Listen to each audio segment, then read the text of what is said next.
Hola Madridistas, apologies for the delay for the people waiting in the chat.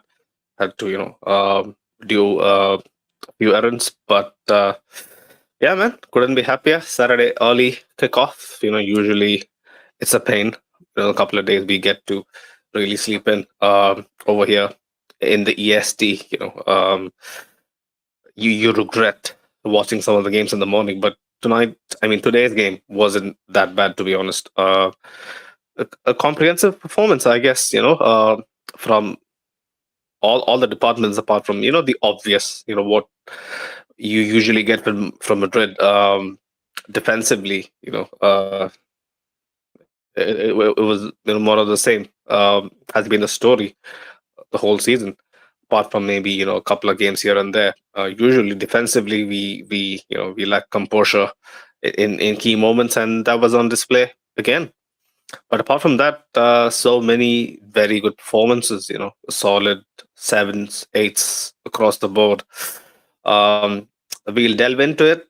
Before that, welcome my co-host for the day, Jacob. Man, talk to me. Yeah, man. What's the feeling like? It feels good. A really comprehensive victory. The Celta one didn't feel as comprehensive, even though the scoreline was better. But today we actually Yeah. created enough chances to score even more. A lot of the players Mm. put on top performances. Like big up fucking Fede Valverde, man. 9.5 rating of first score, 3 assists. Again, he always does well against Osasuna, so perfect from him. We need to see more of this. Didn't he score the banger last year against Osasuna from the Yeah, halfway line? yeah. Right. Right. Yeah. I mean, you make a very good point. Against Celta, like even though it was 4-0 at home, we really didn't really look like we were carving chances out for fun. But today we were. Were you actually surprised by how poor Osasuna was defensively? Because their back line really couldn't handle whatever we threw at them. Like it was basically every time we broke, we had either a 2v2 or a 1-on-1. Yeah, it was a cakewalk. Usually when we visit Pamplona, they make it a lot harder. But today that wasn't the case. Yeah, we will get into it, but big up our partners, manscaped.com. You guys know the drill. LB at 20 to get 20% off and free shipping on manscaped.com. Of course, the pioneers in better waste grooming, but they have a lot of a big catalog of products ranging from deodorants, lingerie, beard waxes, you name it, trimmers. So go check them out. Show them some love. Show us some love. Right. Um, where should we begin, man? Right from kickoff. We lose possession, careless giveaway, and they almost broke. And I was like, yeah, man, this is kind of starting to annoy me. We have to really wake up from the get go, but then really basically um, runs through on goal, and yeah, brilliant finish. It had to be him, right? And I can't remember who the assist was by. Can you remember? Yeah, man. Like I almost missed the goal. I just saw Vinny tapping in as soon as I turned it on. Right. It was stolen off Yeah, it of was the a of the defender. I, yeah, I yeah. guess it was a gift, right? Yeah, 100%, hundred So I percent. totally missed the. I I have guess no idea. Osasuna were on a Hmm, clean breakthrough before that. probably my memory is blood from that, but yeah. To be honest, the center back was kind of caught napping. Yeah, Unacceptable, honestly. Watching that, he basically had time to take proper three touches, but yet he took four, and eventually, gave us the goal on a plate. Although he was through on goal, he still had some work to do, and yeah, we saw from Winnie, man, that's his most comfortable finish, if I must say. Basically pulling the goalkeeper towards one post and then slotting it into the other is kind of what Winnie excels at, and yeah, brilliant finish. He has been on fire in March, absolutely, Jacob. man. And he went on to have like way more good chances. Like some of them were more easier, some of them were harder. Right Yeah, after that, right, remember right after that. Rudiger's pass. I don't know how he missed that, man. I have no idea why he is trying to. It's almost like some guys who are not that good at the game. No pun intended. In FIFA, who when they throw a goal, they attempt a stupid step over to probably throw someone off. But yeah, it resembled something like that, man. And Vinny should have just taken taken the shot, put his laces through, and it would have been 2-0 up, easy. But then Osasuna scored before that. Usual stuff, right, Jacob? Like, how many times have we been here talking about how we kind of take our jolly time trying to reset from a corner, trying to anticipate danger, even from a clearance, that follows the corner. Who can you really put your blame on? Because the amount of people basically sleepwalking for that Budimir goal was an abomination, and that goal basically worries me a lot more than the one we conceded at the end, which is let's be honest, a brilliant play and a good finish. But the first goal we conceded basically is a template for how we have conceded goals all season. Does that worry you, especially against a small side called City coming up in a couple of weeks with guys like Haaland, Rodri waiting to pounce? What are we gonna do? If we have lapses like that? Rudiger, like, you can't depend on Rudiger basically cloning himself and uh, putting his clones all over the pitch. No, man, for me, so just to put it in perspective, like this was the first goal that we conceded off a corner this season. It's surprising, I know, right? Because we usually like always blame our marking, like, and we always give opponents chances, but for some reason they've never been able to put it into the back of the net off a corner. So They just haven't capitalized, but yeah, the warning signs were always there. it's always there. Mm. We always been poor. Sometimes Rodrigo is marking their star striker. Things like that always happen. But for me, I'm not too worried, man. Like, I'm sure when the stakes are higher, these guys probably do better. Maybe there's a clearance off the line. Let's see. But these things, it's hard to defend. Also, like, how would you defend Rodri and Haaland? There's no recipe. You would just put Rudiger on them and pray for the best. So yeah, the second goal though it did worry me. I know we'll get into that, but I feel like it's an issue that we've had like all season, just defending those half spaces. Where Cruz is always there. Half spaces, yeah. Yeah, so the Yeah. cutbacks were Yeah. always vulnerable. I know even in the Man City game, they did hurt us through that way. So yeah, that's the thing I'm more worried about. Bernardo Yeah, carving us open. Holy shit. The 1-2s, the cutbacks were super lethal. Bernardo basically just pull someone out to the wide and then create like a gaping hole in between the touchline and our yeah. left corner of our D box. It's super easy. It's just textbook stuff. Yet we fail to pick them out.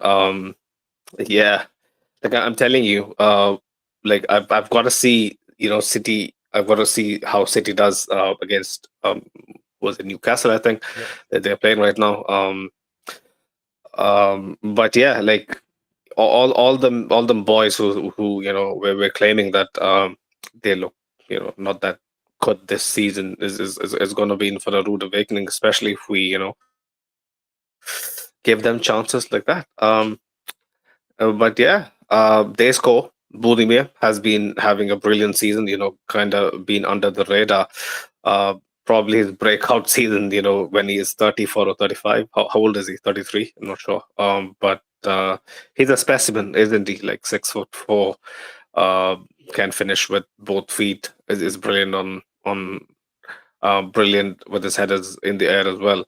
Um, I was kind of a bit deflated that it kind of hit that on the way in. I just was expecting was a much better finish from Budimir, so that we couldn't really pin the blame on Kava. But then Kava had his iffy moments, like he has been showcasing for the past month or so. He hasn't been hitting his heights that he hit in November, December. Um, poor throw-ins. Like basically, you That know, blew my mind. um, That throw in blew my mind.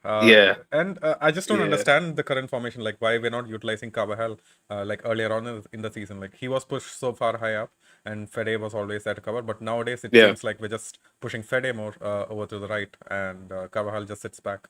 I feel like at this point in Carvajal's career, like if he have to get Yeah. the best out of him, he has to be high up, and we've always got people back to cover for him, especially in these smaller games. I think it probably might be a case of fatigue.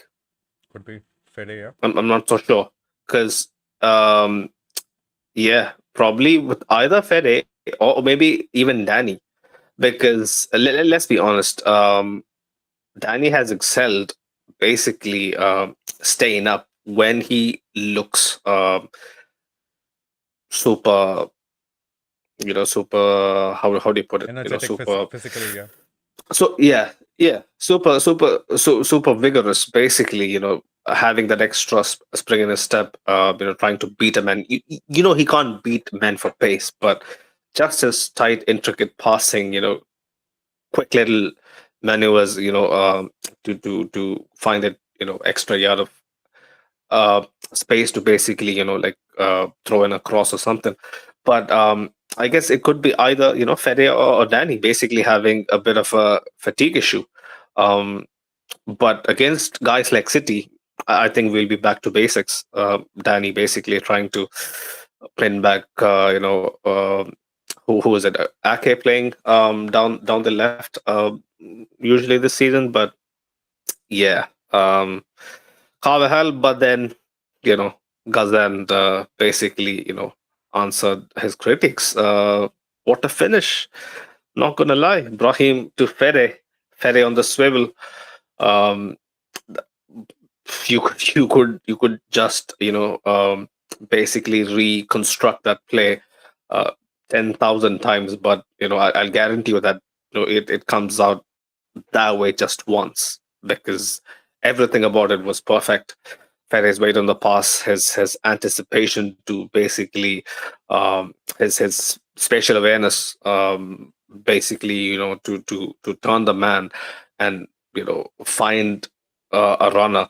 Basically, Carvajal had the presence of mind. Talk us through the goal, man, Jacob. Like, that is a seasoned finish from Danny, and we have seen that so many times. If you guys remember, his goal against Sevilla is of a similar ilk, outside of the boot back in 2016.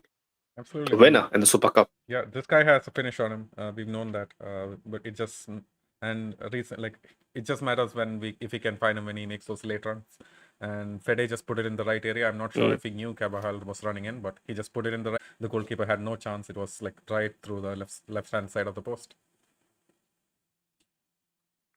Herrera, who's, like, if you look back in the past couple of years, has given us a few, nightmarish games, here and there. If you guys remember, like, I think, did he save like three back-to-back pens uh by Karim or something? That was a stat, I think, leading up to last season.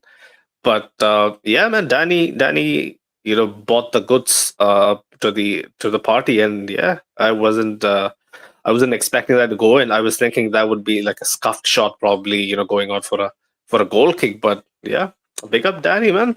We need this kind of improvisation to stand a chance this season, especially in the Champions League. And the more we keep doing stuff like this, like, I'll be honest, because speaking from experience, watching our rivals put in performances when they are on a run like we are, this season.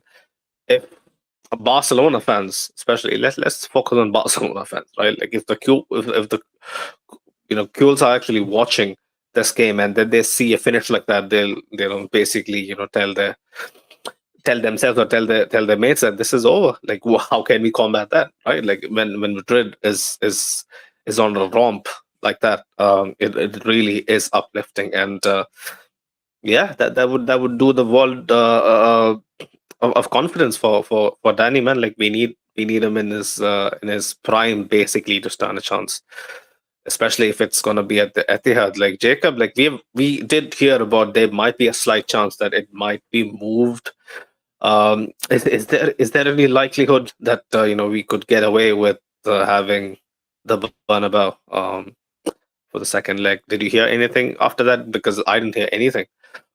It just I was expecting they would be. I heard Hmm. UEFA say that it's up to the Madrid ground staff over there. If they believe they can guarantee Mm. security, then it's going to happen as planned. But if there's a change, then maybe the game gets pushed to a later time, or maybe even the home and the away Or sticks. maybe the Dortmund Atleti game gets a change, Yeah, right? yeah, pretty much. Like Dortmund plays the home leg first, and then uh, I don't know, that could have given us an edge. It just really is throwing me off, and I'm not ready for Steve. And people who know Steve, people who has tuned in for years, I'm pretty sure know Steve well. And yeah, he's already basically loading his gun. And I'm not ready. Big up the chat. Let's get to a few of them before we move on. Big up Ashik. He was mentioning Real delivers the day after get my Manscaped delivery, man. Big up Ashik, bro. Let us know what you bought. If it's something explicit, I hope you reserve it for our DMs on Insta. Um, right. Milon, big up Milon. Milon was saying Ramadan, aka Manscaped Rudiger, is insane. When he's too good, happy he got the yellow, didn't want him to play after the international break. Oh, okay. There you go. That's a different twist to perspective. After the international break, Fede crazy performance. Rodrigo played very well. Arda is a talent. Talking about it, since we are on it, might as well get out of the way because I don't want to expend my energy on bullshit such as what we saw and what we have been seeing for the past couple of weeks. Me and Mo had a go at each other. The last time we were here last week, and yeah, I got everything that I had in my system. Out on that post match. Now I'm just numb. I wanna just hear your 2 cents, Jacob, because you have been. We basically haven't had a one-to-one, for a while. Vinny, man, should he be doing better? Should he be doing worse? Is he being targeted? Is he the subject of snipers? From the stadium rooftops, from the terraces, on looking the ground. Is he being basically, is he being scapegoated for being too nice? I need your 2 cents, Jacob. Man, I feel like there are times when you actually need to get a yellow if you're defending your team or if you're doing tactical stuff, trying to like convince the referee. That's fine, but senseless stuff like this, it doesn't really help the team, help anyone actually, except for getting yourself banned for the next game. So I feel like the stats speak for themselves. In the last 4 games that he has scored, even though he has scored, he got 4 yellow cards. And in the 12 year, Holy. and listen to this. I think in his Real Madrid career, he has 12 yellow cards. All of them have been for dissent with the referee. And of course, pushing players as well. It's not for like any fouls or any late challenges, nothing like that. So it's him acting up either with the players or with the referee. I can understand with the players, maybe he gets riled up, but it's just not smart to talk back to the referee, man. You just need to control that. I have no qualms with him if he tries to defend himself or stand up to players. Maybe that's part of his game, how he expresses himself. I don't mind yellow cards like that, but with the referees, you have to be a bit more smarter. Honestly, he sometimes just is so petulant, so petulant. Like I don't get this. Like man, I'm actually getting into that zone again. But yeah, I won't rant much. But a couple instances in the game where basically we have watched the modern game well enough. He has watched it grow enough, well enough to know if someone is basically blocking your runoff, he's never gonna get a pen. Get the fuck up, get on with the game. Like, why is he doing this week in, week out? People are gonna block your runs off. When the fuck have you ever gotten a pen for someone blocking your runoff? Jacob, can you tell me that? Like, have you ever seen an instance, probably maybe 2015 or something, right? Like 10 years ago, maybe an off chance like that would have been resulted in a pen. But recent trend, has told us that, if someone blocks off a run, you're never getting a pen. You're not even getting a foul if it's outside the box. So why is he mourning? I don't get it. Well, It's so pitiful, man. Honestly, I kind of understand it honest to God. sometimes though, because if you feel like you don't have a chance to score from that angle or whatever, or if you feel like there's too many defenders, it's probably like a good idea to go down if you feel like there's any contact coming. But Obviously, man, that's gamesmanship, right? yeah, Like we would understand, man. Like we've seen the game long enough to know when it's gamesmanship and when it is petulant. yeah, If you keep doing that from minute 1 to minute 90 at the same wavelength, it just comes off as a tryhard. Simple as it's just one of those basement boys acting up. That's what it looks like. Not someone who's mature enough to carry the mantle of the number 7 shirt. And the number 7 shirt is sacred. Let's be honest. And like yeah, man, this is just his personality, Cristiano. man. Like people who say Cristiano used to be, yeah, like, Cristiano used to man. be, Personalities have to step aside. Personalities have to step aside. Let me be honest. Personalities have to be man, like you have to pushed remember, to the like side and this is the guy. basically So it's you can't say that because this is the same personality that gets you 99. Like even though we were maybe at limit 91 or 92, Vinny's still going strong, still trying to take players on. It's with his personality that he's so driven and so passionate. But he that has his downside as well when he does bullshit like this. I know we complain, but there's no point to complaining because that's just how he's people wired. would say downside all of this until he gets himself sent off in a game. I'm telling you, until he gets sent off in a game, that's going to decide a season, and that's coming. I'm telling you, I like don't know, yeah, man. like I was of the intention, like I was of the notion, not intention, of the notion that even last year when we used to have this conversation, I used to basically tell you guys, tell myself, and console myself that yeah, like he would lose his head, but he knows in big games he would not. What the fuck did he do against Leipzig? Yeah, What did he do against yeah, man. Like Leipzig? that was a clear mistake. There's two things. There's one part of Vinny is that he just over complains to the ref. That needs to stop. It's clear dissent. He's gonna get himself booked. The second part is his maybe he feels like he's fouled. He falls down too much and he complains for every single thing. Those two things are different, and he has to stop the part where he actually complains to the ref too much, man. In my opinion, both sides can basically combine together and result in a red in a high stakes game. I feel like Telling you, once he high gets stakes game. a yellow, man, like I've never What if? seen What if? Vinny like try to risk a red card. I feel like he's more cautious after that. Even today, he was cautious after he received the yellow. He did not do too much complaining. Anyway, I hope your faith in him basically bails us out. That's my hope, because I don't have any faith in his temperament. No fucking whatsoever. Let's see when he Because actually gets a red. like I'm over. Yeah, I just hope it's in a meaningless game. It's not in the Champions League against some of the big boys. But yeah. Um, Another thing that like the final thing, basically, before we move on from this wretched um, part of the game. Milan was saying he's happy he got the yellow. Didn't want him to play after the international break. I beg to differ. Right, he might get minutes from Brazil. He would play significant minutes, obviously, but I would have preferred for him to not come in cold for the City game. But that's just me. That's what I told the boys in the group chat as well. I don't know if Jacob agrees with this, but I want to hear your perspective on this. He's gonna miss an entire 10 days after the international break before he can get a kick against City. What's your take on it? Like, it's not gonna completely derail him off. It's not like a month out with a knock. It's different, but still, it isn't ideal, is it? Right? No, man. Like Crunch period of the season.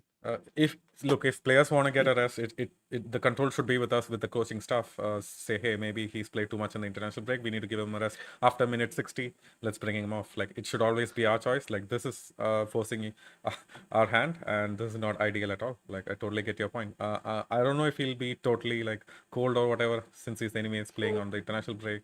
He'll be back in training soon. So I don't know if that will factor into play, but it's definitely not ideal. Like, that choice should be with us. 100%. Right. Flame Boy, bigger Flame Boy. He was mentioning Madrid against City was written in the stars. There's no way UEFA giving us easy pass to the final. Yeah, easy brackets aren't really a thing for us anymore.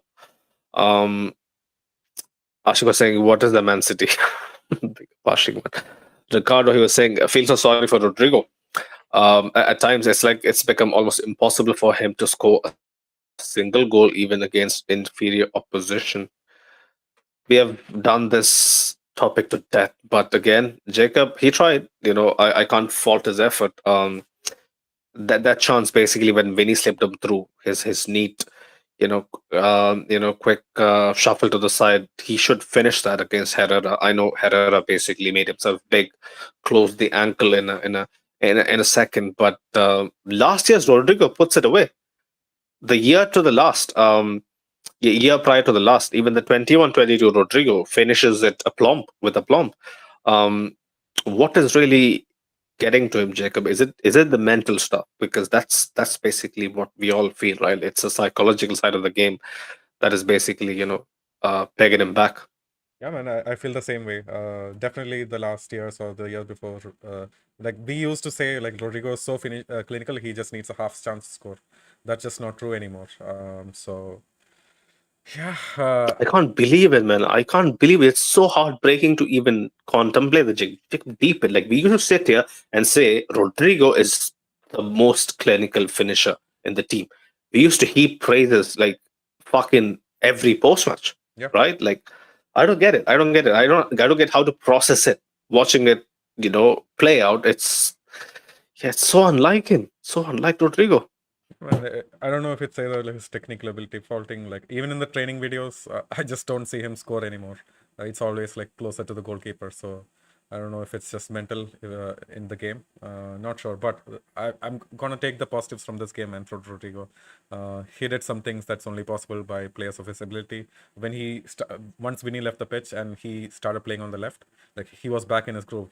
He carved out chances for himself. So his general play is still really really good. That's where I'm going to take the positive games. Like his finishing, I don't know. Let's just forget this season's finishing, Rodrigo, man. Like this is just, I don't think he's going to score for the next 10 games too, even if he's given 20 chances. Man, that November patch he had that really had me thinking, yeah, this is gonna be, his year Yeah, alongside just Vinny. imagine, He's man. gonna Like, basically.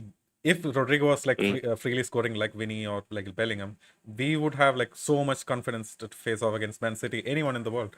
But now we just have to pray and make sure, oh fuck, let Vinny or Bellingham finally get to the end of something by some miracle, and then we score. But if we had three players firing all the time, I'm pretty sure we would have headed into the Champions League way more confident.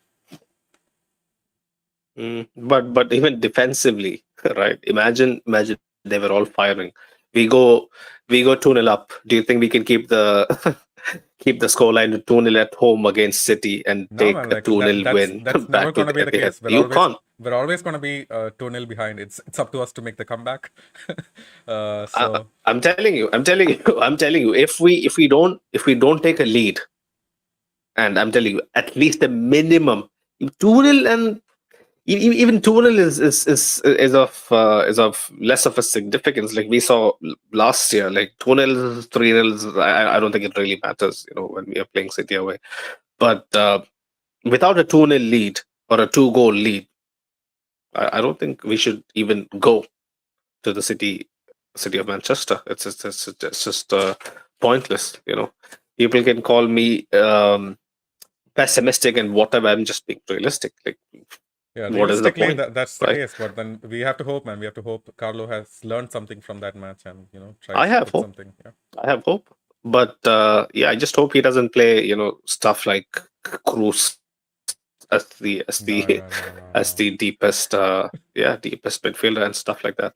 I reckon we are going to see stuff like that because he relies on it way too much, even in games like this. Like he drops the deepest. I mean, we saw against Osasuna as well. Technically, Kamavinga is supposed to be the defensive of the four, if you want to call it, right. But yeah, Kamavinga is tasked with basically carrying the ball forward a lot more. But yeah, Rodrigo stuff. I guess I hope basically he gets his mojo back because we need it. Or basically relegate him to the bench, bring him from the bench, and let's see what happens. Throw in Brahim to start.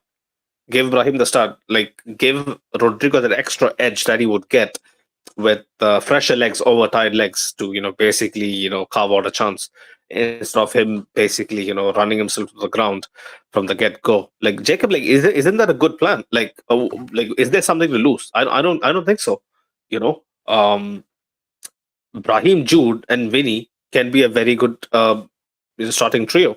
But again, there's this counter argument like you would miss Brahim's good stuff from the bench as well. Like No, it's it's it's not it's just a that, it's a man. hard Like one to whenever we really call. started Brahim, like you saw against Leipzig, when Rodrigo wasn't on the pitch, Brahim started. Like Yeah. I feel like Mm. Brahim up top doesn't really cut it out for us. Probably Joselu helps in that case. Maybe that's a tactic we can go to.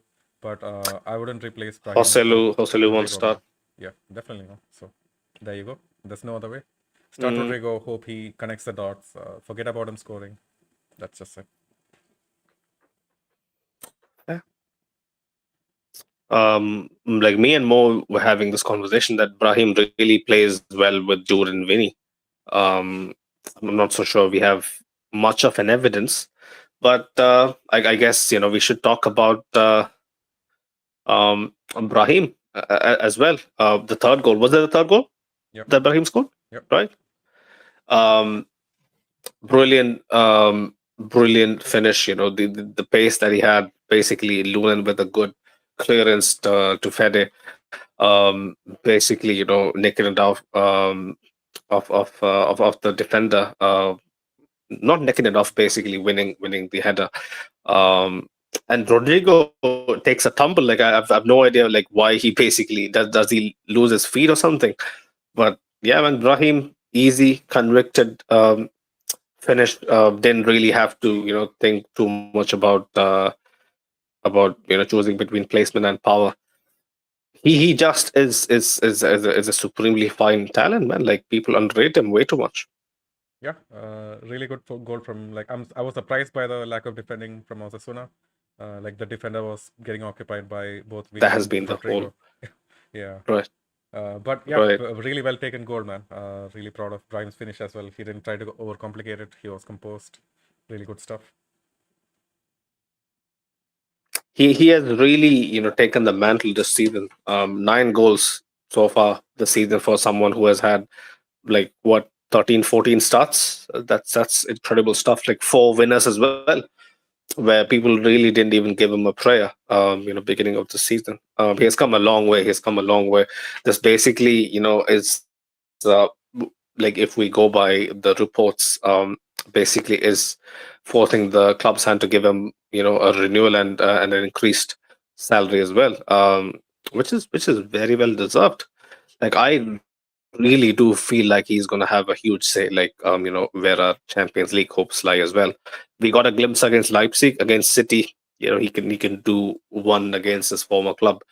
Um, and I hope like he can yeah, really stamp his Yeah, man. authority He should show because Foden once who he the real gets that talent is. crucial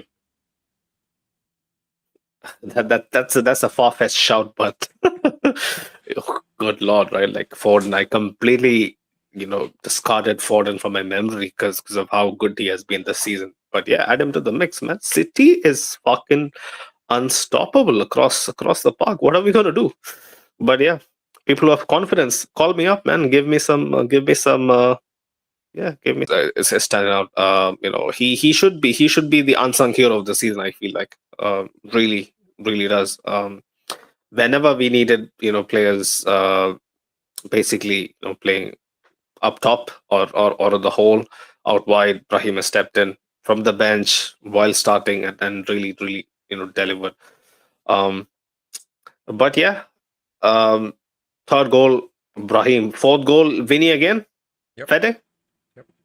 right? Talk us through it, man. Yeah, man. Like a Fede, uncharacteristically, this is rare this season that he's making a forward run like that. Mm, So he could have actually yeah. controlled it, maybe taken it on himself, but he saw Vinny running and he knew Mm, like it's probably a slam mm. dunker if you just pass it to Vinny. And I'm not sure how he passed it, controlled with his abdomen or like somewhere else. But finally, ball fell to Vinny. Probably, yeah, Yeah, yeah. a penile assist, let's call it. So falls to Vinny. He absolutely runs through on goal. Very neat finish. Right. Yeah, 100%. Like I wouldn't call what you call, call the finish. I mean, that's just out of order. You could just say that's the, that's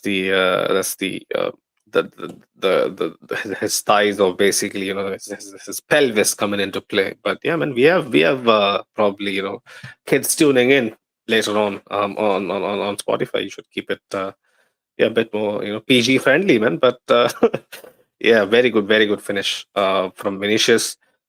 The presence of mind to basically, bend it over to the other side of the incoming, Sergio Herrera was, yeah, very typical of Winnie. Like we mentioned earlier in the pod. That's the finish he loves the most. That's what I think he's in his element, with that kind of a finish. But yeah,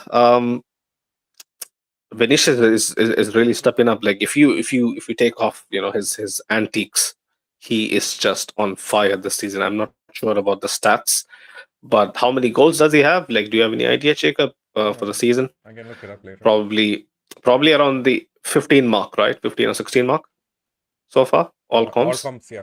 I think because he, like, despite missing like at least 2 months, right? In Yep. total, Yep. did he miss 2 months or At one and a least. half months He was due injured to twice, injury? right? Yeah. Mm. Yeah.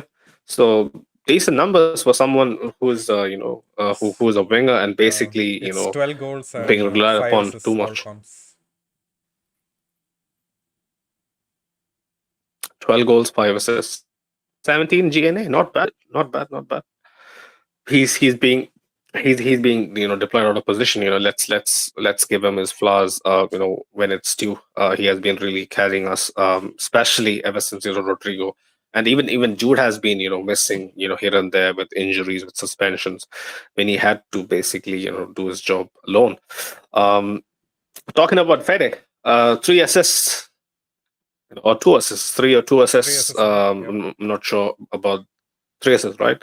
Um, this is, statistically his standout performance this season, but it was kind of a fresh air, right? A breath of fresh air, when Fede basically had free reign to roam forward.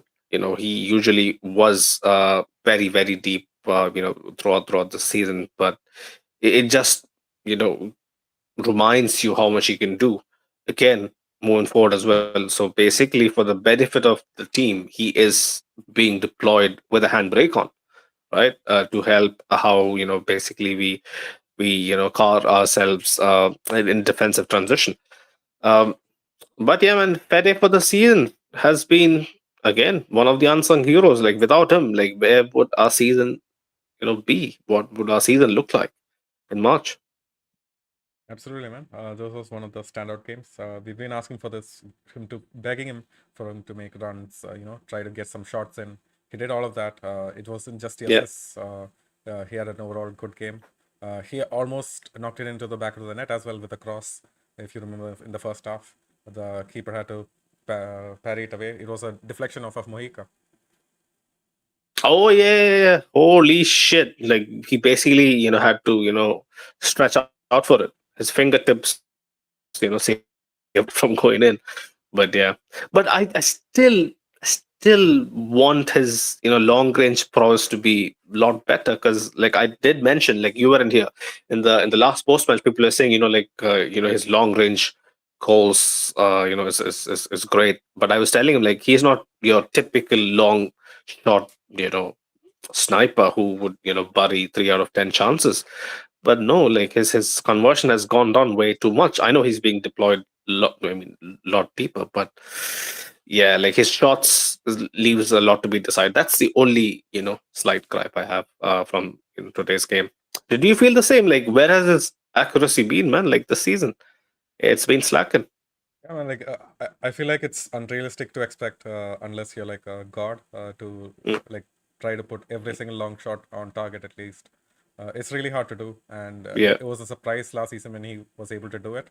Maybe he just needs another uptick in form. right. Like this Mm, this season, especially in the second half of the season, we've not been singing a lot of praises of Fede. He has looked tired, sluggish. He hasn't been making runs at all, even when he has had the opportunity to do so. He hasn't been helping out in defense too much. So yeah, like maybe an uptick in form is just what he needs. Maybe some rest. Let's see after the international break if something's changed. But yeah, today was very encouraging. It was different to the games that we've previously seen from him. 100%, 100%. Like we need him. We need him. Firing. Especially out of the Champions League. Like this guy is basically a backbone, our lung, our foundation for anything that we do good. Um, yeah, throughout the season. So Fede really needs to um be wrapped up like we like we always say in bubble wrap, and say stowed away for the crunch part. I hope he doesn't play too much for Uruguay. He's the captain and whatnot. He's gonna be. Let's get to a few of the comments before we. Rule of Real Madrid. We don't talk about other clubs. The second rule of Real Madrid. We don't talk about other clubs. Third rule. Don't forget the first two rules. Big up Ashik, man. Cabello. Big up Cabello. He was mentioning Vinny needs to relax in games. He brings so much pressure on himself. 100%. Agree. Ricardo was mentioning there are delusional Barca fans that still think they are in a title race. I firmly believe the days where they won one or two trophies are long gone. They will still win. They will still win, but not like before. I'm not sure. I'm not sure. They will be back, man. Barcelona. They always come back. Ashik was mentioning Manscaped deodorant. Right. I don't want to get into it. Jay, big up Jay was mentioning Guler is Ozil 2.0. Agree. Long way to go. Long way to go, my friend. The long shot was pretty neat. Not gonna lie. Did you expect it to go in, Jacob? Like the moment I saw it dipping, I was like, "Holy shit! Is this gonna be the goal of the season?" But yeah, it just fell 5 yards short. Um, he looks bright, right? Like he needs to get some minutes, man. Like give him some minutes. Like Fucking Ancelotti, what are you doing, against man? Like against once we go 4-0 up, it was a 60th minute. I was like, fuck, it's time to bring goal around. And I'm seeing substitution after substitution, still no goaler.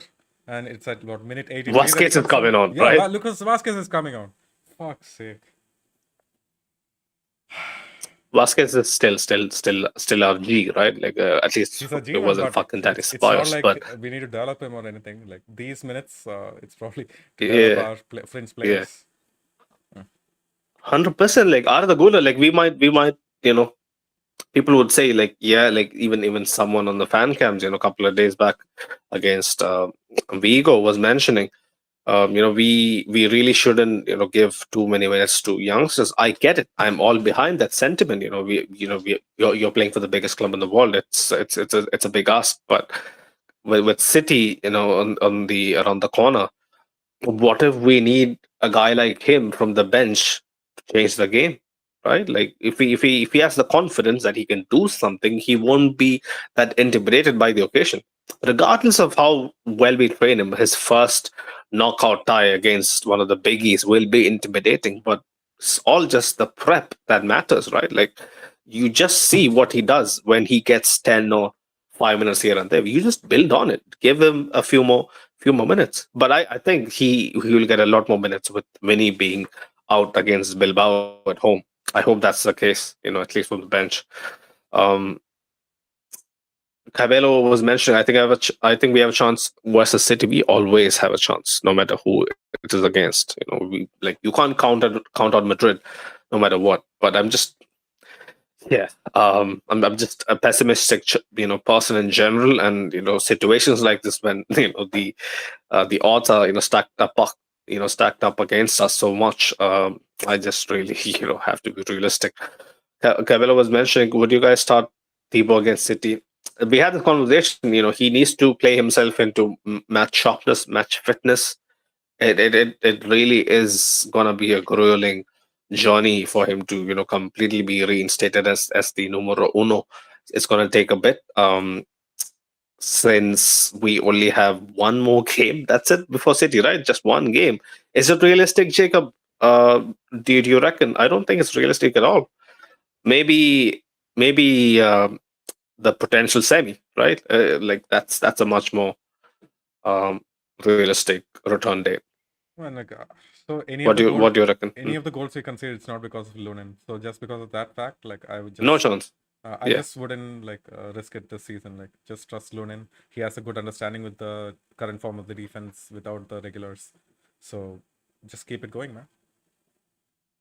100%. That's what I was mentioning to Mo as well. But Mo did question, like would you take in a do or die situation? Would you take Thibaut? Like obviously we would take Thibaut, but coming back from an ACL, we know it's life changing, life altering, career altering at times. Like you never know.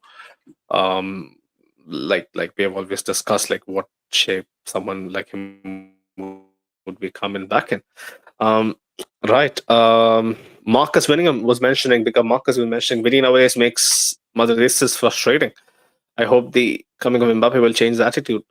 That's what I read somewhere. I'm not sure where it was, on Twitter or something, but he does have a point. Like someone, someone actually made a comparison between Cristiano, and then when he had someone of the ilk of Gareth Bale, he was a little less petulant or something. There might be a reason, where sharing some spotlight or someone who is as big as yourself comes into the side and really takes away a bit of the pressure and whatnot, would kind of help him out. But I do feel like Bale coming in, you know and Cristiano maturing coincided with his petulance, basically slowing down. Wasn't Cristiano 28 or something, 29 or something by the time Bale came in? I'm not sure. Only Might 28, I think. be. Yeah, yeah. So he was basically the man by that time. Winnie is what, 23? Holy shit! 5 more years of this. Not ready. Not ready. But yeah. Some of the other good performances. Kamavinga has been stacking it up back to back, back to back. Putting in the performances that really really questions, like what is his ceiling like. Apart from his shooting, he is just immaculate. Some of the 50-50s he wins, he has absolutely no right to. Like, man, he has the legs of a fucking Spider-Man, not gonna lie. Yeah, man, it's no longer a 50-50 when it comes to coming. It's probably 70-30. 7 times out of 10, he's gonna win. 100%. 100%. He just has that knack, right? Like to basically go in for a tackle and just walk out of it basically unscathed with the ball. Like we need that kind of ball winning. Um, Basically, again, like I would say, like for our holy grail, that's left for the season. Kamavinga stacking it up. Basically, offensively, defensively, he has been doing the job. He really has opened my eyes towards how much he brings to the game. Like we have always kind of looked at Kamavinga and said, yes, he has talent. He is raw. Like he needs a lot more polishing. But I guess that stint at left back last season really helped him up with some of his positional deficiencies, some of his temperament issues, where like at left back, like you have a lot more uh, freedom to express yourself. Like you can basically get your game going with a lot less pressure than being deployed in a fucking car chase going at 200 miles per hour in the heart of midfield. So I guess it was all maybe a part of a bigger plan from Carlo, and it seems to be working, man. Like, I'm super happy with Kamavinga. Like, he just keep dropping 7 8s every time. I didn't expect this, honestly. I didn't expect this much of a jump from last season from Kamavinga. Yeah, Um, like I feel like talk to us, Jacob. he's still raw in certain aspects. Like his ball winning, his positioning, he has improved so much. Obviously. But in order to, so he's right now in competition with Tchouaméni. When the Champions League tie or the important games roll out, it's going to be Nacho and Rudiger or whoever's back in defense. And Tchouaméni is going to start. And the reason Tchouaméni is going to start is because he's just so much more calmer on the ball when we try to bring the ball out, especially when the opponent is like a high pressing team. When they're actually coming towards you, I feel like Kamavinga in those situations, he kind of messes up the simple passes and overcomplicates things. And we saw that maybe in a couple of occasions. Oh yeah, that's one. So that's the reason why Carlo is gonna drop Kamavinga in the Man City try for sure. But overall, his ceiling is so good. His ceiling is like probably higher than Fede, probably higher than Tchouaméni, and he just has to keep working on it. And he has been growing from strength to strength. He has taken away his habit of getting a yellow card every single game earlier on in the game. He has improved his positioning so much. It's just now his composure that he needs to work on in tight spaces. And if he gets a handle of that, you can't displace the man. He's going to start every single game. 100%. I think you make a very good point. Like, I try to kind of gloss over that aspect of the game, because when I watch it, like, I know it's kind of irritating the amount of times that Kamavinga basically runs into an alleyway and gives the ball away. He just really doesn't have the same, how do you put it, the same kind of um sharpness to his like intricate close space passing to break out of pressure. It's not really his game probably yet, maybe, but to be a well-rounded midfielder, like what I expected from Fede, which he has mopped up a lot more. Like, if you notice now, Fede doesn't really get up into sticky situations. Probably a combination of both his positional positional situation in the side, and basically him maybe improving over the course of the season. He doesn't really get pressed into a situation where a 5 yard pass is a hospital one. But Kamavinga, yeah, like, even in today's game against a very poor press from Osasuna, had some iffy moments. I do get your point. He will get better with time, and I do think Kamavinga's excellence is that he never stops trying, and he knows when he fucks up, he just goes in, like 200% to get the ball back. Very encouraging performance from Kamavinga. But Chouameni, man, like, since we're on the topic, like, would you prefer him starting at centre back if Militao is fit and available and not yet match sharp? Would you rather start him with Rudiger, or would you go back to Nacho? I think I'll have to go back to Nacho, man. Like, I feel like center back should be center backs against, especially like we've seen this even against City when Kamavinga is probably our left back still that point. But then when it comes to these system teams, you need to have the know-how to actually defend, and you need to have years and years of experience defending. So definitely gonna go back to Nacho. Not even gonna count Militao back in because he's just not sharp enough, man. Like, you could make an argument for Courtois. Maybe for the second leg. Yeah, maybe for not even the second leg. Maybe it's the semis if we get through. I feel like with Courtois we can maybe take that chance because he's not really an outfield player. You don't need to have total understanding with your current team, the rhythm and everything. It's just your personal ability to actually save a goal. But then with Militao, it's the whole synergy with your team, with the defense, with Rudiger, and I would not take the reason why I said the reason why I said, like, I was the guy who was always claiming that like, these guys shouldn't be rushed back. Remember, Jacob, the reason why I was mentioning Militao is the fact that, God forbid, maybe I'm just manifesting it to not happen, right? What if Nacho has one of those clangers like he has had over the season against City. You never know. Like, what are we going to do? Take that same Nacho who has dropped a shitty performance, devoid of confidence, to the Etihad? Like, I wouldn't do that. That's my thinking. When it comes to a guy like Militao. But again, rushing someone back from an ACL, you know what you're going to get with that, right? Risk of injury is super high. He's going to be rusty. You're just praying that his instincts kick in and his qualities bail us out. But it's such a fine fucking line. Why the fuck can't we see out a season without such dramatic, um, like fucking the plot devices scattered throughout the season? How many guys are on a yellow away from suspension, man? Is it Vinny, Chouameni? Who else? Jude? Kamavinga and Jude, yeah. Uh, So basically, our star midfield and our attack, that's it. Gone if they get a yellow. are you be honest, Jacob? Those guys in the video department for City right now, as we speak, I don't know what the time is in the UK. Is it 8 or 9? Probably they might be chilling with their wives now. But at least a couple of hours back, they would have been in the video room looking back at footage from how we can get these guys into trouble. Nick a yellow, and they would tell themselves, if we get these guys a yellow, it's not that deep.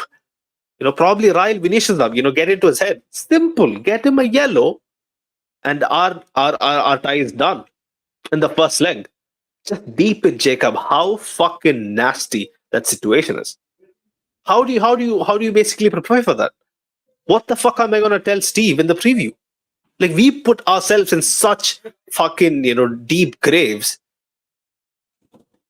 I don't know, man. And guys like Mo, they defend such antiques from Vinny and all these players. Like, I don't get this, man. I don't get this. I really don't get this. Okay, maybe with Vinny, that yellow can be avoided, but these guys are midfielders, man. They have to put in challenges. Tell me one more thing. Don't you think this is contagious? Like, have you ever seen Rodrigo do what he did against Valencia? Basically elbowing someone from the back. Have you seen him doing that before? I've never seen him doing that before. I've never seen him lose his head like that. Look how Jude was starting 3-4 months of the season. People will say, yeah, La Liga officials are riling him up. Man, officials are shit everywhere. If you think the Bundesliga refs are fucking saints, yeah, they might be slightly better, granted. But if you think they're saints, you're completely watching the wrong sport. That's it. Look how Jude was first 2 months of the season. Look how Jude is now. Man, all these young guys are basically spending time together, learning from each other. Yeah, could be. We have all been in gangs in school, right? Like, I used to be in multiple gangs, not like a gangster, but we used to have like a team who played cricket together, football together. Like, we used to like a gang, like a gang. Like, I wasn't a gangster, but yeah, like, I had something about me. Not exactly a gangster, but man, when we saw a couple of our mates really getting riled up, yeah, like, let's fuck this guy up. Like, obviously you're gonna do the same thing. If you don't do the same thing, you're labeled as a pussy. Like, even if you are not very keen on starting up a fight, you're like, yeah, like, I'm behind that. So that's the same true, mentality. I feel like that happens. The way same these dynamic. guys got yellow cards is different. Like, Jude did not get these yellow cards in the UCL for like complaining to the ref. I'm not talking about one particular instance. It's a general, it's the general theme. I mean, we haven't seen too much. You may have a point. Players, man. Like, it's just Vinny. Maybe sometimes when these guys get heated, they might complain, but not to the extent of Vinny, man. I feel like Vinny's not being the negative influence here or anything. These guys can think on their own. Like, I feel like a fucking Karen, but it's just stupid, man. Honestly, like, I'm telling you, the yellow card thing really is making me nervous. Okay, just think about this. I don't know right? how we combat this. Man City don't need to take out all of our players to actually win this tie. They know how to plan tactically in order to win. Yeah. But if it was fucking Atletico, like, like, Simeone is gonna be sitting, spend 1 hour, 2 hours, getting to know how exactly to get all 4 of these on yellows. Man City is infamous. Man City is infamous for tactical fouling. You should look up the stats. how much they have won, how many games they have won. Like there was a stat that was floating around Twitter. I'm not sure. Was it last year? Was it the year before?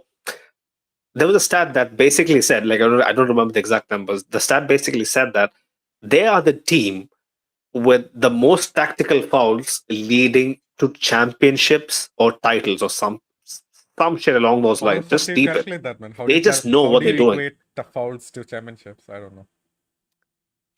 Basically, I guess it's a metric whereby how many high scoring chances or breaks they prevent Mm. from the get go before it unfolds into something more dangerous, like how they just have that knack to stop attacks basically at the halfway line. There is a knack for doing it, Yeah. and there is a reason why they have earned a reputation for being so brilliant at pulling that off. So I'm pretty sure their video department is watching all this anyway. I don't wanna, man. I'm just venting here, Jacob. Yeah, like I'm happy that you are here for me, right? Like I'm just saying my I get you. intrusive thoughts out loud so that I can feel a bit better because this shit is my life, man. Madrid is it's the love of my life. Like I can't really sit through what we are about to watch unfold. Yeah, I don't have the nerves. I'll be honest. But yeah, a few of the other performances quickly. Who else? Kamavinga, we touched upon Mendy. Yeah, I've lost it with him. I've absolutely lost it with him. Remember, I used to really judge his defensive capabilities and whatnot, but the more I see of him in possession, it really is looking like he's a fucking walking liability. You just really can't trust him with the ball. Like, how are we gonna, how are we gonna really, deal with Mendy being a training corner on the left side of the pitch? You know, expecting a couple of like it's basically like passing the ball to the wall and it bouncing back. That's what Mendy is. Like what does he really do going forward? I don't get it.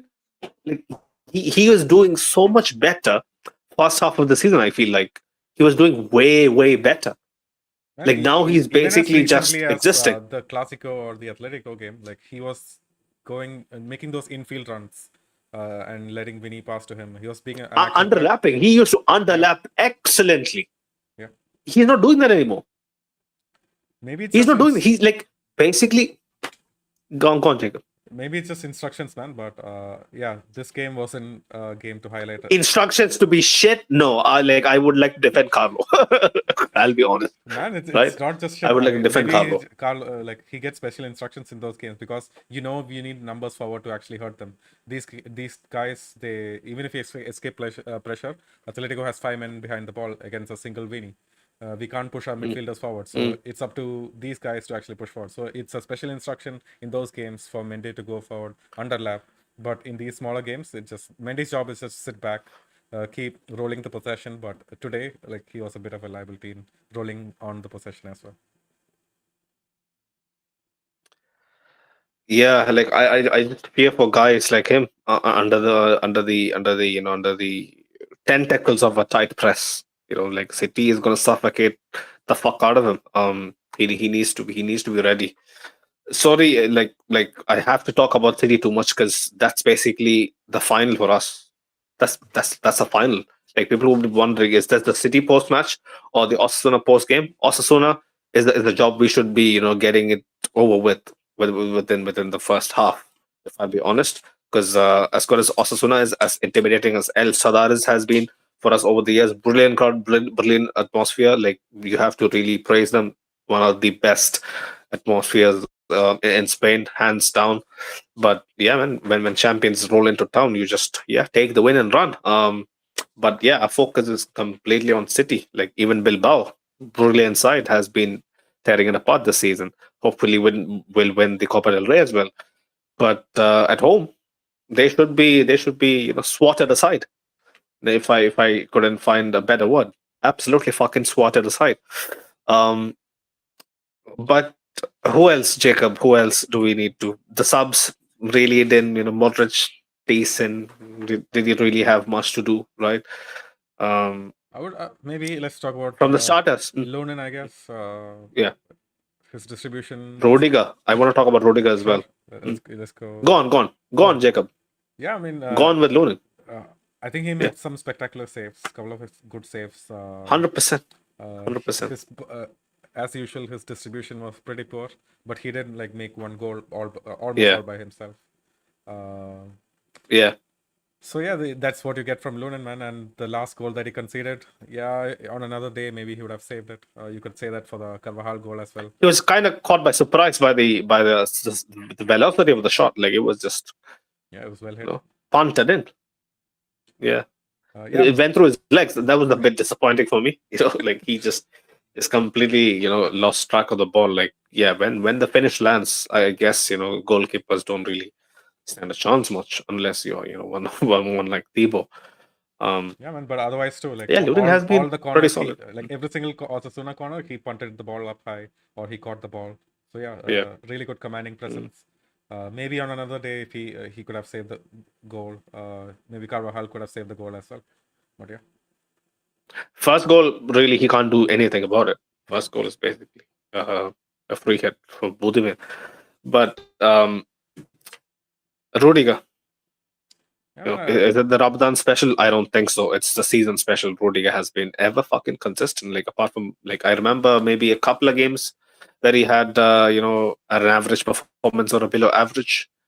But tell us, man, like, you didn't think he was really great today, or was he I mean, I've not come up to to the mark, I've come to usual expect. standards? Yeah, man, I've come to expect this out of Rudiger, so it Mm, doesn't come as a real surprise. But so grateful for mm, him. He's mm. the only reason that we are where we are, both in the UCL and in La Liga. Is If he had gone missing or if he had the performance from last season, we would have been totally fucked. Yeah. But yeah, big up to Mm. Rudiger and whoever starts with him. His passing is also a great asset. Like, we have touched upon that before, but it's really coming into the fore. His balls from deep, his diagonals, his switches are really coming off at the right time. In the season, I just feel like, like, he is just that man who doesn't budge. Like, he is in that patch. I just hope that patch Yeah, like stays with us till This, June. this is something I'm so excited about, man. Imagine having Rudiger and a top Yeah. form Militao in the same team. I don't think we're gonna be Mm, considering anything. mm, I don't know if they'll be mm. working as good as or we'll see the same shit that we saw last season, where both of them are like very Yeah. aggressive. They leave a lot of space behind. But yeah, hopefully, like that's what I'm super excited for next season. Like Mbappe can come and go, but if our defense can actually keep a lot of clean sheets, I feel like that's gonna ensure our long-term success. 100%. Alaba was kind of very iffy. Nacho has been shaky. Yeah, like you said, man. If not for Rodrigo, it was gonna be, a long season. And yeah, like, subtle things. Like, where I remember the Osasuna left winger. I forgot his name. He basically was trying to, to get the ball from, Rudiger, but then, how usually, defenders, they just block the attacker off to let the ball run through for a goal kick, and he couldn't really he couldn't really hold him off for too long. But he basically had the presence of mind to, just be like, like, go for it, have a shot at it. You're going nowhere. He just emits that sort of a confidence that I saw from guys like Pepe, from Ramos. It's just yeah, like, I did claim, again, people don't give me my flowers, but I did claim that Rudiger is going to be such an asset, but people were doubting me. Like, Yeah, if Mo was there, he would be like, "Oh, we didn't doubt him. He was shit back then." But let's be honest, we didn't expect him to have this kind of a season in a back four back in 2021, 2022. Sorry. Um, right. Marcus winning a big up. Marcus, he was mentioning Man City will be humiliated this time around Madrid. Natig, if I'm not wrong, I was mentioning Arda deserves more minutes. 100%. He just deserves more minutes to help us, not for him to, not for us to see him perform, or, like, that's some angle of the narrative where basically, it's just these guys are basically dying to watch him play. It's not that for me. exactly. Like, yes, it's super exciting to watch Arda, you know, uh, spread his wings, but it's more so with the Champions League. Like, I know for a fact from the bench we need guys like him. We need fresh impetus. Man, like Ashik this is was a topic mentioning that I Brahim. wanted to talk about with you. Gone. Like, do you actually feel like he can be brought on and change games, especially against top quality opposition? I don't think so because when you bring on these bench players, you need them to be like super intense, winning the ball back, like trying your best to like, and show some impetus. I don't know what the word is. Like, just Combativeness. yeah, show Yeah, some combativeness. Like that's yeah. what Brahim brings. That's what Kamavinga brings off the bench. I just don't see Arda Güler. Even if we need a goal, if he comes on, like he just needs way more minutes to actually make an impact. That's what I feel. You do have a point. Like, I do get it. Like, he's not exactly that kind of a. He's not nasty enough yet. Like, he's still learning his trade. He's only gonna be a lot more game smart. As he gets as he starts getting minutes consistently and whatnot. But I feel like you give Arda the space. You give Arda the time. He's gonna do something with it. Like, I just feel like he's the Brahim light. Simple as. Brahim. He's just someone who doesn't yet have the physicality or the drive of a Brahim. He's a lot more laid back because he's still a kid. But sometimes I feel like with with with youth or with not having that experience, like you get that naivety, which is granted, but we also get that lack of fear where basically they're just daring to do just about anything they can. um Sometimes it may come off, sometimes it won't, and I see myself basically watching our team play a high stakes game in the Champions League, and it'll come down to a point where you look at the bench. Hosselu is on, Rodrigo is on, Brahim is on. Nothing is happening. Who else? It is Arda Güler time. So that's when he's going to step up. I feel like. Absolutely. Like Um, I just want like I hope that Carlos doesn't bring on Ceballos when we need a goal. Instead, we should probably give it to Arda. I'll break the TV, honestly, and I'll text Francesco as well because then I won't hold back. Like, honestly, because sometimes, guys, you just need to have faith. I know it's too early, too early, too early, too early. Wrap him up and basically don't give him even a chance to save the game. That's just absolutely nobody's gonna blame him for a loss if he comes on for the last 10 minutes. If he tries shit and it doesn't come off, at least he's trying, right? But yeah, I just hope like Francesco, Carlo, all those guys really look into Arda and yes, preserve him. Yes, kind of keep him under control, but unleash him when we need him. Because trust me, he has something in his locker that's gonna bail us out. I just have that feeling, and my gut never lies. Not gonna lie. Like, you guys remember last year against City, I was the one who was being the guy who was proclaiming to have a prophecy that we are going to get absolutely annihilated. It happened. Remember? But I just hope it doesn't happen this year. That's the only thing. Um, yeah, man. I guess that's pretty much it, right? The subs, not really anybody else that we need to get into. But any thoughts about the other draws? Who do you reckon who will join us between Arsenal and Bayern? I know it's kind of a funny draw, right? Like, if you look back, the infamous 10-2s and whatnot. It's a lifetime ago.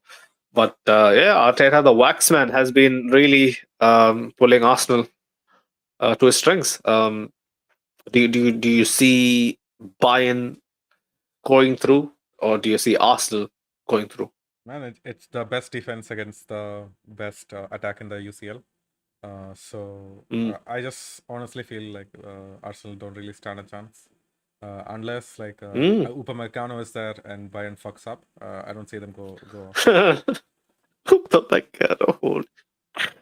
You reckon the experience, the or the inexperience of the Gunners No, it's just I just feel would like really. Bayern just have too much quality up front. They're gonna score goals, and unless they fuck up in the back line, they're gonna always go through 9 out of 10 days. Is the second leg at the Emirates or the Allianz? Not too sure, man. Can you Google it quickly? Yeah.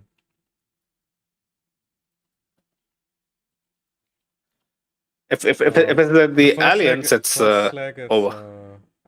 at Arsenal home. So yeah, second leg is at the Alliance. Okay, yeah, no chance, no chance, no chance. At the Allianz, they'll just run them over. Yeah, man, but I'm just annoyed. Like Yeah. we have to face the best teams to fucking at least get to the final, while Barca and Atleti, they have it easy, man. Barca Atleti has an easy run on paper, but deep in Barca facing Atleti is always terror for both of them. Do you reckon they're going to enjoy it? They're going to just fucking die They're not. of I mean, of the nerves. if Barca get through PSG, I'm pretty sure they're gonna get to the final, and it'll annoy me, man. Like I just feel like that's kind of unfair the way the draw dropped. Shall we getting to the final? Yeah. Yep. Anyway, I hope it doesn't happen. PSG, Mbappe, one last Hopefully. dance. Fingers crossed. Yeah. One last dance. One last dance for the Paris. The Paris Qataris or Parisians. I'm not sure how to put it, but yeah, one last belly dance. Yeah, I hope he nails it. PSG will go through as well. Ashik says, you never know. But yeah, I guess that's pretty much it, man. We have an international break. We have something in mind to kind of cook in between, now and the Bilbao game. So yeah, keep your eyes peeled.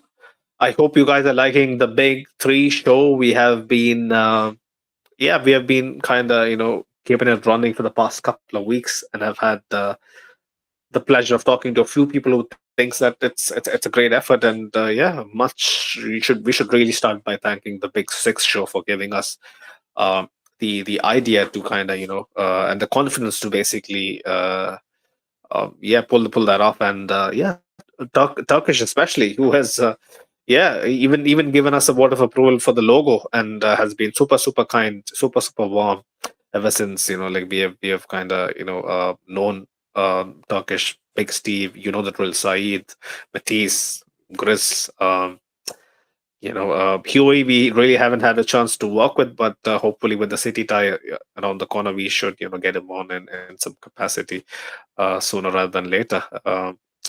But yeah, man, Big Three is coming along fine. We'll have the fourth episode, if I'm not wrong. Hopefully Tuesday. So watch out for our socials. For the link, it'll be most probably on Pasa Boys channel.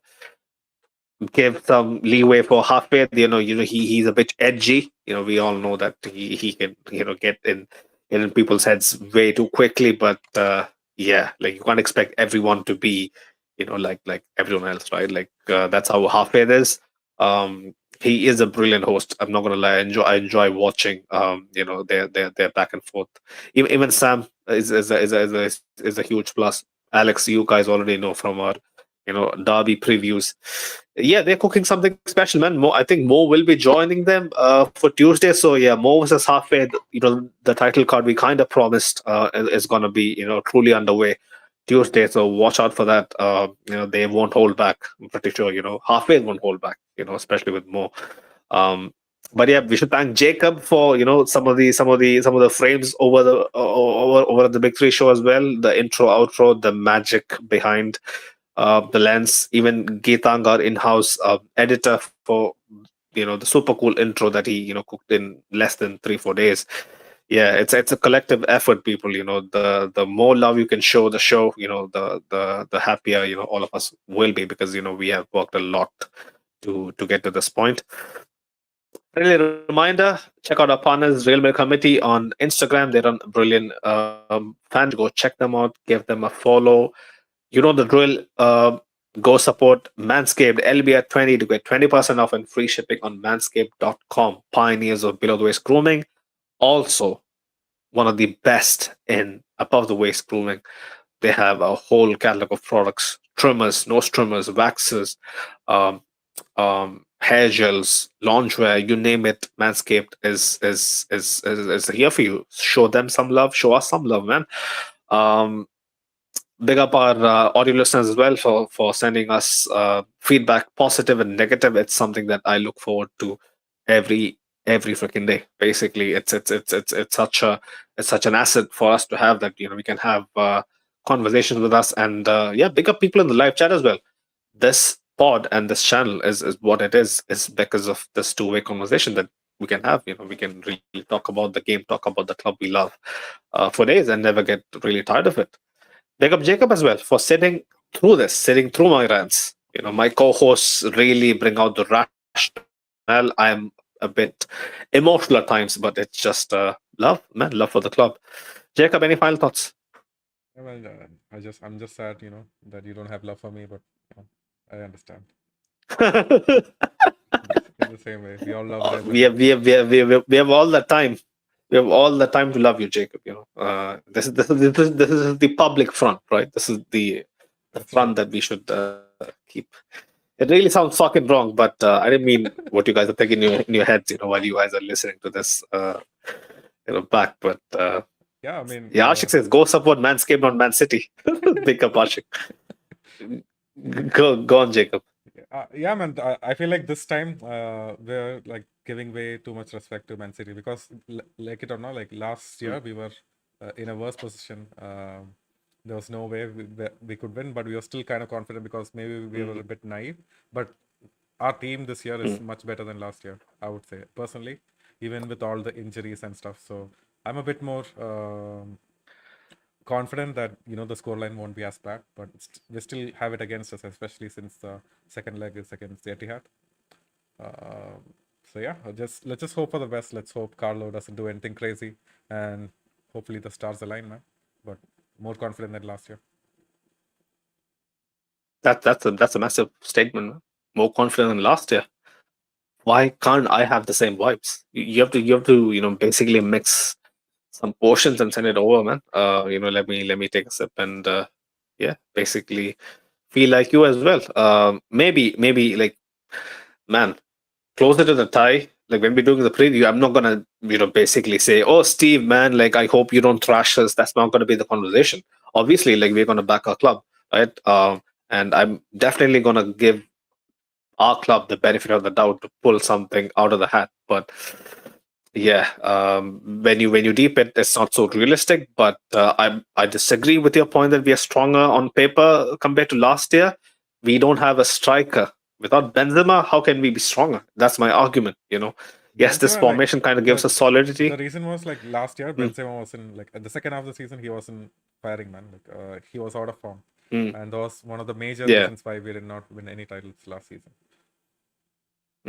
This season, like we won the Copa del Rey.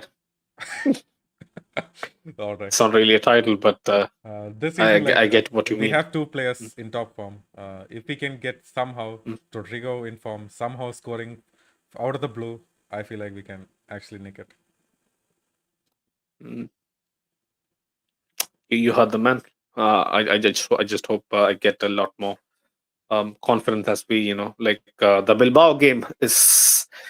It's gonna be a nothing sample basically, but how we perform against Bilbao, pretty decent side this year at home, is gonna really give us a good sense of what to expect. And also the first leg as well, right after that, the first leg at home, it's gonna set the tempo. Go away to the Etihad with a 2-goal lead, and we are talking. We'll be here for it, But if not, may God help us, man. But yeah, people, much love for the love. Until next time. Hala Madrid. Hala Madrid.